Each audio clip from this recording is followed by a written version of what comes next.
Assalamualaikum warahmatullahi wabarakatuh. Halo adik-adik, jumpa lagi dengan Kak Ihsan. Senang sekali saya kembali bisa menyapa kalian dalam video pembelajaran fisika seperti biasa. Saya juga berharap kalian masih berada di rumah, jaga jarak dan jaga kesehatan. Jangan kemana-mana, karena seperti yang kita tahu bahwa wabah virus corona masih belum berakhir. Sehingga tetap berada di rumah, tetap semangat untuk mengikuti pembelajaran dari kakak. Baik, pada kesempatan hari ini saya akan menjelaskan materi pembelajaran mengenai gelombang cahaya dan juga optik. Nah, video ini sebenarnya adalah video yang akan mengawali seri pembelajaran kita mengenai optik. Jadi, video ini sebenarnya nanti akan bersambung di part-part selanjutnya. Saya berharap kalian tetap semangat untuk mengikuti video dari kakak. Oke, pada part pertama ini ya materi kita yang akan kita bahas akan saya jelaskan dalam bentuk bagan pembelajaran ya. Yang pertama akan kita pelajari itu adalah tentu saja teori berkaitan dengan cahaya. Nah, kemudian salah satu dari dua sifat utama dari cahaya juga akan kita bahas, di mana yang pertama itu adalah pemantulan, ya. Kemudian yang kedua adalah pembiasan. Nah, kemudian nanti di akhir video kita juga akan belajar mengenai alat optik ya. Jadi ini yang akan kita pelajari ya. Nah, kemudian untuk pemantulan ini nanti akan berkaitan dengan cermin ya. Ini berkaitan dengan cermin, di mana cerminnya nanti ada yang datar, ada cekung, dan juga ada cembung ya. Jadi cerminnya seperti ini. Nah, kemudian untuk pembahasan mengenai pembiasan itu nanti kita akan berkaitan dengan lensa, di mana juga akan sama, kita ada cekung dan juga cembung ya. Nah, kemudian untuk alat optik yang akan kita pelajari, mungkin yang secara umumnya nanti adalah mata, kemudian ada kamera ya, kemudian juga mungkin nanti ada loop dan lain sebagainya ya, yang akan kita pelajari. Oke, kita pada video yang part pertama kita tidak akan langsung jauh, kita akan yang pertama dulu akan membahas mengenai teori berkaitan dengan cahaya ya. Oke, kita akan coba bahas yang pertama dulu. Pembelajaran mengenai optik, yang pertama saya ingin bertanya dulu, kita awali dengan sebuah pertanyaan ya. Pertanyaan ini adalah sangat sederhana, yaitu adalah kenapa kita bisa melihat sebuah benda. Nah, dari pertanyaan ini nanti akan kita kembangkan pembelajaran kita secara lebih jauh. Jadi, pertanyaan ini mungkin kalau kamu menjawab mungkin ya karena ada cahaya ya, ada cahaya, kemudian karena macam-macam ya, bisa macam-macam kamu sebutkan di sini. Tetapi pada dasarnya apa yang kita akan bahas di sini tentu saja ya adalah berkaitan dengan cahaya. Oke, kita untuk menjawab pertanyaan tadi ya yang berkaitan dengan kenapa kita bisa melihat, saya akan memberikan cerita sederhana sebenarnya ya. Mungkin ini kalian tahu ini ada sebuah meja ya. Nah, bagaimana kita bisa prosesnya bisa melihat dari meja ini? Anggap saja ini mata kita ya. Nah, sebenarnya saya akan mulai dengan cerita dulu ya. Ada seorang ilmuwan Muslim bernama Al-Haytham ya. Dia bisa dibilang adalah sebagai bapak optika. Beliau bercerita atau berteori bahwasanya kenapa kita bisa melihat itu adalah karena adanya cahaya yang menuju meja ini. Nah, kemudian cahaya ini kemudian dia memantul dan menuju ke mata kita. Oke, jadi konsepnya sederhana saja nih. Ada cahaya menuju terkena ini ya, saya bedakan warnanya, terkena meja. Nah, kemudian menuju ke mata kita. Inilah yang menyebabkan kita bisa melihat daripada benda tersebut. Lalu, semakin banyak ini cahaya datang ke meja ini dan menuju ke arah mata kita, maka ini akan terlihat semakin terang. Dan sebaliknya, semakin sedikit cahaya yang ada di sini, ini akan mengakibatkan bendanya akan terlihat semakin gelap dan tidak terlalu jelas untuk terlihat. kalau misalkan ini berwarnanya merah ya, bagaimana kita bisa mengetahui warnanya merah? Nah, itu karena cahaya atau benda ini tadi itu dia memantulkan spektrum warna merah. Nah, sementara spektrum warna lainnya itu diserap oleh dia. Misalkan nih ada yang warnanya hitam ya, diserap nih yang hitam nih. Nah, yang dipantulkan ke mata kita cuma yang berwarna merah saja, sehingga kita bisa menyimpulkan, oh ini bendanya berwarna merah. Nah, seperti itu kira-kira ya proses bagaimana kita bisa melihat. Nah, kembali lagi ke mengenai cahaya tadi. Cahaya sendiri, kalau kita jabarkan secara definisi, mungkin secara jelasnya adalah bahwa cahaya ini adalah termasuk gelombang elektromagnetik ya. Nah, kalian sudah mempelajari pada video saya sebelumnya mengenai gelombang elektromagnetik, di mana cahaya ini memiliki kecepatan 3 kali 10 pangkat 8 meter per sekon. Nah, cahaya ini sebenarnya dia juga memiliki energi. Dari mana kita tahu bahwa cahaya ini memiliki energi? Nah, secara gampangnya seperti ini. Misalkan ada sebuah matahari ya, matahari kita tahu ya. Nah, matahari ini menyinari ke bumi ya, dia memancarkan cahayanya dan diterima oleh manusia yang ada di bumi. Kalau kamu berjemur pada siang hari, maka kan ini akan terasa panas. Nah, panas ini adalah bukti bahwa dari cahaya tadi dia memancarkan energi, atau dia bisa juga berbentuk dalam energi, bisa disebut sebagai energi. Itu adalah cahaya. Kemudian kalau kita tanya lebih jauh, apa berarti sumber cahayanya ya? Yang bisa dikatakan sebagai sumber cahaya. Nah, berarti sumber cahayanya tentu saja saya contohkan tadi seperti matahari, kemudian ada lampu, ya, kemudian misalkan ada lilin yang menyala. Nah, ini bisa dikatakan sebagai sumber cahaya. Jadi apapun yang bisa memancarkan cahaya atau meradiasikan cahaya, maka itu bisa dikatakan sebagai sumber cahaya. Oke, kira-kira cukup jelas ya? Baik, selanjutnya adalah macam-macam pemantulan cahaya. Nah, sebenarnya cahaya ini memantulnya ada dua macam ya caranya, yaitu yang pertama adalah pemantulan baur ya. Nah, pemantulan baur. Yang kedua adalah pemantulan teratur. Nah, seperti apa sih baur dan teratur? Nah, coba kamu perhatikan gambar berikut. Nah, misalkan saya memiliki sebuah benda seperti ini, batu ya, bebas dia, bentuknya sembarang. Nah, kemudian ini dikenai oleh cahaya. Jadi ada cahaya, kemudian cahaya ini menuju batu, kemudian dia memantul lagi. Nah, kemudian menuju batu, memantul lagi. Ini banyak sekali cahayanya ya. Nah, kalau kamu lihat jenis pantulannya ini, cahayanya dari mana-mana juga ini. Ada yang ke sana ya, nah, ada yang ke kanan, ke kiri, pokoknya dari segala arah lah bisa dibilang. Dan sehingga mengakibatkan ya semacam ini, cahayanya aut-autan atau acak-acakan. Inilah bisa dikatakan sebagai pemantulan baur. Nah, kalau satunya lagi kita mau perhatikan, ini anggap lurus ya. Pemantulan selanjutnya itu adalah pemantulan teratur. Jadi ini misalkan ada cermin ya, biasanya cermin datar. Nah, ini menuju si cermin kemudian dipantulkan. Kemudian ada cahaya yang lain lagi, dipantulkan juga dengan bagus sekali. Kemudian ada yang lain lagi, nah seterusnya. Nah, kira-kira seperti ini adalah yang namanya pemantulan teratur. Jadi perbedaannya jelas ya, baur dia seperti ini, acak-acakan dari manapun sudutnya, dipantulkan oleh benda yang permukaannya tidak rata juga. Kemudian dia bisa cahayanya bisa kemana-mana. Ini adalah pemantulan baur. Dan teratur adalah yang seperti ini tadi. Oke, kita lanjut.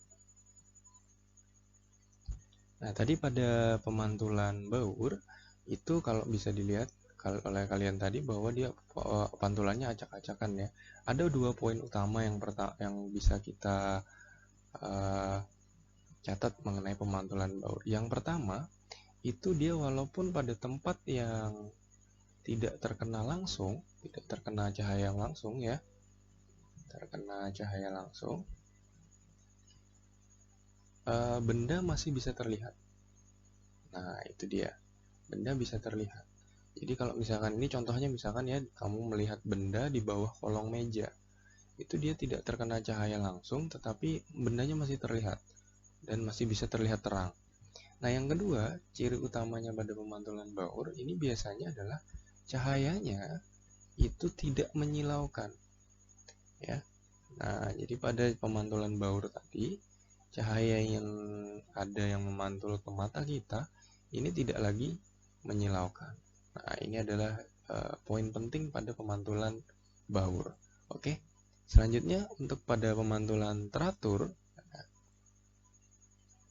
untuk pemantulan teratur itu yang perlu kita garis bawahi, yaitu yang pertama adalah arah pantulan itu sama, ya. Arah pantulannya sama.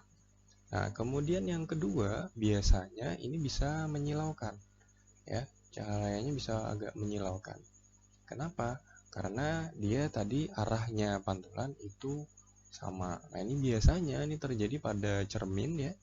Nah, pada cermin bisa cermin datar, bisa cermin cekung, bisa cermin cembung, dan bisa itu tadi. Oke. Nah, sekarang kita coba akan bahas mengenai penerapan pemantulan misalnya pada pemantulan teratur dan juga pemantulan baur.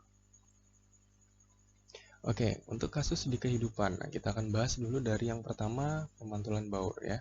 Pemantulan baur seperti yang saya berikan contoh tadi, bahwa kita bisa melihat ya benda walaupun tidak terkena cahaya langsung, atau misalkan cahaya matahari, ya, yang bisa sampai ke dalam ruangan rumah. Jadi itu contohnya, ya. Cahaya masuk rumah, ya. Nah, walaupun melalui lubang-lubang sempit misalkan. Cahaya masuk rumah yang ini ada atapnya, ya. Nah, ada atap tapi bisa tetap masuk ke ruangan kita sehingga ruangan kita tetap terang. Kemudian kalau kamu perhatikan lagi, ketika matahari sudah tenggelam, ya, matahari tenggelam. Nah, kamu masih bisa melihat ini matahari, ya. Jadi matahari tenggelam tapi kamu masih bisa melihat benda-benda kira-kira masih agak jelas, ya, benda masih agak terlihat. Nah, itu contoh akibat dari pemantulan baur. Jadi walaupun mataharinya sudah tenggelam, sudah tidak ada lagi mataharinya, tapi kalian masih bisa melihat itu. Itu kalau di ujung sore, ya, di ujung sore kalian bisa merasakan bahwa itu adalah kasus kehidupan kita, bahwa pemantulan baur terjadi. Nah, bagaimana pemantulan yang teratur? Nah, untuk yang teratur, itu sama seperti yang tadi, ya. Nah, kita tulis dulu teratur. Nah, yang pertama itu akan saya berikan contoh, misalkan seseorang sedang mengemudi, ya, mengemudi di hari yang hujan, ya, mengemudi di hari hujan, kemudian sedang malam lagi. Nah, maka biasanya ini akan sulit terlihat aspalnya, ya, terlihat itu aspal itu biasanya. Kenapa? Nah, karena pemantulannya satu arah itu, sehingga mengakibatkan aspalnya akan aspal yang basah itu akan sulit sekali untuk dilihat. Nah, itu akibat dari pemantulannya teratur. Jadi aspalnya bertindak seolah-olah seperti cermin nih. Nah, itu yang berbahaya sekali. Sehingga ketika hujan tiba, lebih baik disarankan untuk menepi saja. Kemudian bisa juga kamu lihat di kaca spionnya, ini adalah contoh dari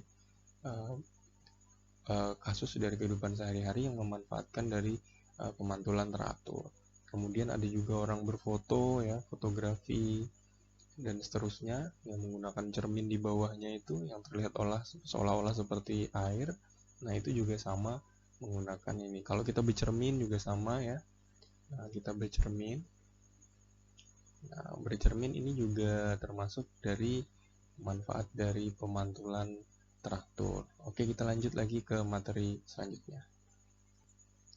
Nah, selanjutnya itu adalah berkas cahaya. Nah, berkas cahaya ini sebenarnya ada 3, ya. Secara gampangnya, itu yang pertama dia adalah berkas yang mengumpul, ya, yang mengumpul seperti ini. Nah, ini bisa juga disebut sebagai berkas cahaya yang sifatnya konvergen, ya. Nah, ini atau mengumpul. Nah, kemudian yang kedua itu adalah yang menyebar, jadi divergen. Nah, berkas cahaya ini bisa seperti ini juga. Ya, bisa mengumpul, bisa ini bisa menyebar, ini divergen atau menyebar ya. Nah, kemudian bisa juga dia secara paralel. Nah, paralel ini dia seperti ini. Nah, bisa dikatakan sebagai berkas yang apa ya, sejajar ya namanya ya. Nah, seperti ini.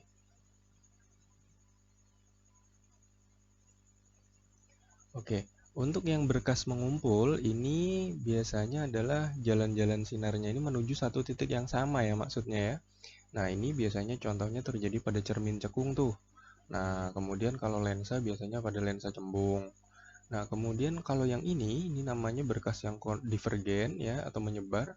Ini berarti dia jalannya sinar ini dari titik yang sama, kemudian menyebar ke berbagai arah. Nah, secara teratur. Nah, ini biasanya pada cermin cembung dan kalau pada lensa itu biasanya pada lensa cekung.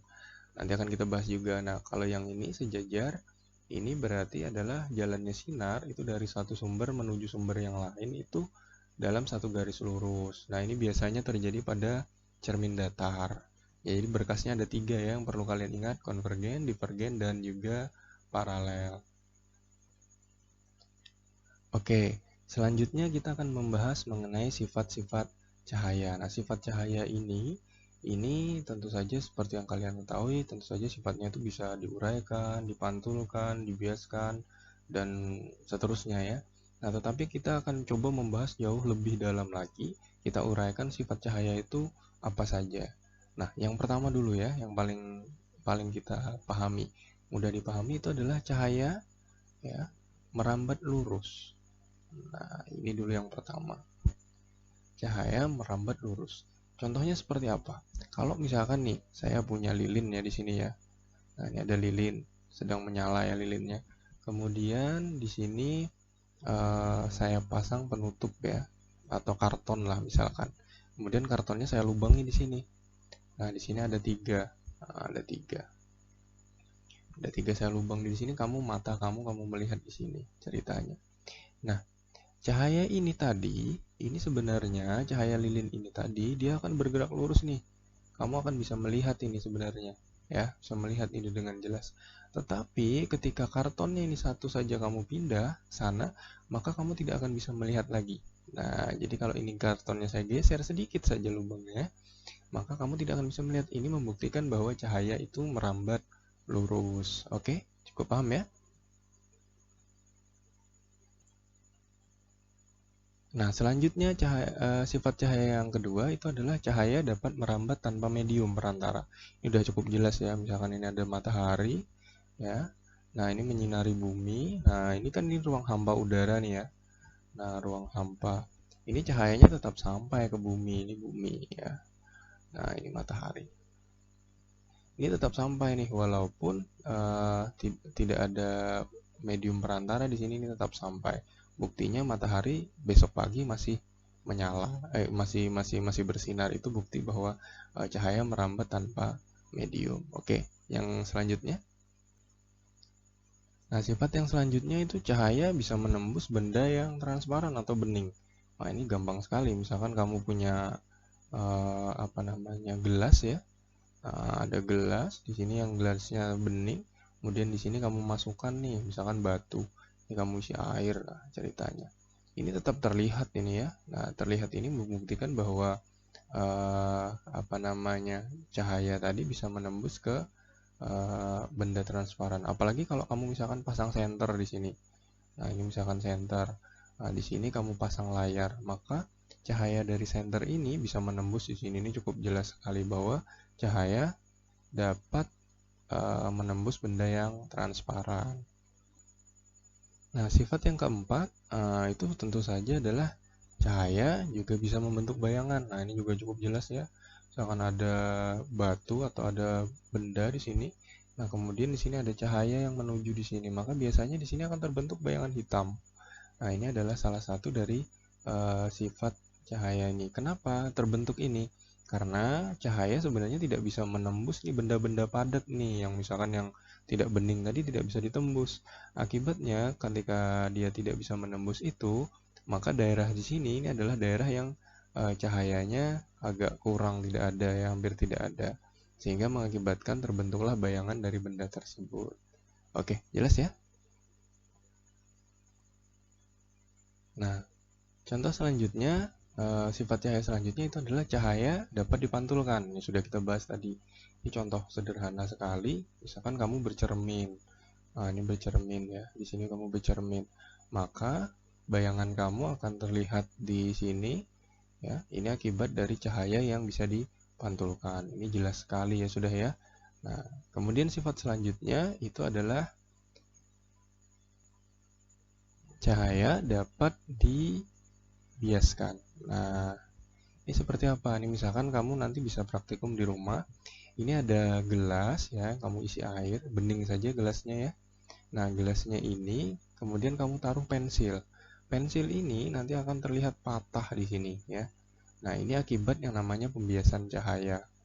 Nah, kamu bisa coba nanti gelas kamu isi air, kemudian setelah itu kamu taruh di tempat yang terang, maka kemudian kamu amati, maka nih pensil kamu akan terlihat seolah-olah patah. Nah, contoh lain daripada ini biasanya adalah ikan yang akan terlihat lebih besar ya. Misalkan ini ada kolam, nah, ikannya pada di air yang beningnya akan kelihatan lebih besar nih. Kenapa? Karena itu adalah terjadi pembiasan cahaya. Atau kolamnya biasanya akan terlihat lebih dangkal. Itu juga salah satu dari contoh dari sifat pembiasan cahaya. Nah, kemudian sifat selanjutnya itu adalah cahaya dapat diuraikan atau dispersi. Ini contohnya adalah pelangi. Nah, pelangi itu sebenarnya dari satu cahaya warna putih ya. Cahaya warna putih, kemudian cahaya warna putih ini diuraikan menjadi warna-warna lain. Biasanya juga pada prisma juga sama ya. Ini bisa jadi warna merah, Meiji Kuhibinu ya, merah, jingga, kuning, biru dan seterusnya. Nah, itu adalah daripada contoh dari pembiasan cahaya atau cahaya yang bisa diuraikan. Nah, kemudian yang ke-8, cahaya juga dapat mengalami interferensi. Nah, maksudnya apa sih? Nah, cahaya interferensi ini adalah sebenarnya adalah perpaduan ya. Perpaduan dua gelombang. Nah, dua gelombang cahaya bisa ya, misalkan perpaduan dua gelombang cahaya atau lebih menjadi satu gelombang baru. Nah, ini jadi satu saja. Nah, biasanya syaratnya itu bahwa kedua gelombang ini harus memiliki beda fase yang selalu tetap ya. Kemudian juga frekuensinya juga harus sama. Nah, kemudian kedua gelombang itu juga mempunyai amplitudo yang sama. Itu syaratnya untuk terjadi interferensi. Nah, dalam kehidupan sehari-hari, ini contohnya apa ya? Oh ya, misalkan kalau kalian lihat di kepingan CD ya. Kepingan CD itu biasanya ada warna-warna yang bermacam-macam ya. Nah, kalau kamu perhatikan, nah itu adalah contoh daripada uh, interferensi. Kemudian kalau kamu lihat juga pada lapisan minyak tanah ya, minyak tanah kemudian kecampur dengan air, nah, itu biasanya juga ada terlihat warna macam-macam ya. Nah, itu adalah contoh daripada interferensi ya. Nah, oke. Selanjutnya lagi cahaya dapat juga mengalami difraksi. Nah, difraksi ini apa sih? Difraksi ini sebenarnya adalah pelenturan. Nah, pelenturan ya. Pernah nggak kamu perhatikan misalkan pintu ya, pintu rumah ya. Nah, ini terbuka sedikit nih. Nah, terbuka sedikit, kecil saja. Tetapi cahaya yang ada di sini dia biasanya menyebar jadi banyak nih. Nah, nggak jadi besar. Padahal lubangnya yang terbuka itu kecil. Nah, itu adalah contoh daripada pelenturan cahaya. Jadi padahal eh, apa namanya, bagian cahaya yang masuk ini kecil sekali, tetapi bagian kecil ini akan menghasilkan pola cahaya yang baru, ya, cahaya yang baru. Nah, pola cahaya yang baru inilah yang bisa dikatakan sebagai difraksi. Jadi, contohnya sederhana ini, misalkan ada pintu yang kecil sekali lubang pintunya, tetapi bisa terlihat cahayanya yang agak menyebar banyak. Nah, itu adalah contoh daripada cahaya mengalami difraksi. Nah, selanjutnya lagi, apa ya kira-kira ya, cahaya bisa memiliki energi. Cahaya atau memiliki energi. Nah, memiliki energi ini ya contohnya seperti tadi, ketika kamu berjemur ya, misalkan berjemur, nah akan terasa panas. Nah, ya, berjemur terasa panas. Nah, panasnya ini berarti kan energi ya. Energi apa? Nah, energi kalor. Nah, energi kalor ini terasa panas daripada cahaya tadi. Dia didapatkan dari radiasi cahaya, radiasi matahari tadi, dalam bentuk gelombang radiasi, sehingga kamu akan merasakan panas. Ini adalah contoh bahwa bukti bahwa sifat cahaya juga memiliki energi. Nah, terakhir nih, manfaat cahaya deh. Manfaat cahaya kira-kira apa aja? Banyak ya. Nah, biasanya tentu berkaitan dengan fungsi optik ya. Nah, mata kita tidak akan bisa melihat kalau tidak ada yang namanya cahaya. Itu yang pertama. Kemudian tumbuhan juga memerlukan apa namanya fotosintesis ya namanya ya kalau di biologi ya. Nah, fotosintesis atau dia mengubah zat unsur hara menjadi makanan melalui fotosintesis, itu adalah manfaat juga dari cahaya. Kira-kira lagi selain itu ada pembangkit listrik nih. Nah, pembangkit listrik tenaga surya. Nah, pembangkit listrik tenaga surya ini juga contoh daripada manfaat cahaya. Kalau kamu lihat di lampu-lampu merah biasanya ada pembangkit-pembangkit listrik sederhana, itu menggunakan tenaga surya. Kemudian ada juga fotoronsen ya. Nah, itu juga manfaat dari cahaya. Nah, kemudian kamu juga bisa apa lagi ya? Alat-alat optik ya. Nah, alat optik juga memanfaatkan cahaya. Jadi banyak sekali manfaat-manfaat yang bisa didapatkan dari cahaya. Oh ya, ada lagi terakhir nih. Kompor matahari.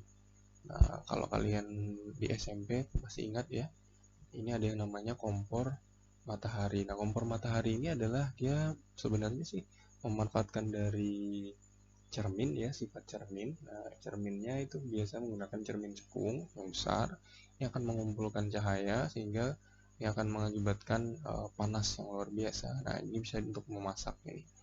Nah, ini seperti itu. Kemudian apalagi ya? Ya, kira-kira seperti itu ya. Nah, kalian bisa lebih jauh lagi mengenai manfaat-manfaat dari gelombang cahaya. Nah, kira-kira demikian video part 1, sedikit saja tentang cahaya. Kita nanti jumpa lagi di part 2. Kita akan bahas mengenai pemantulan pada cermin datar ya. Jadi tunggu saja video selanjutnya. Kalau ada salah kata saya minta maaf. Sampai jumpa lagi. Pesan saya terakhir, tetap di rumah, jangan kemana-mana. See you next time. Assalamualaikum warahmatullahi wabarakatuh.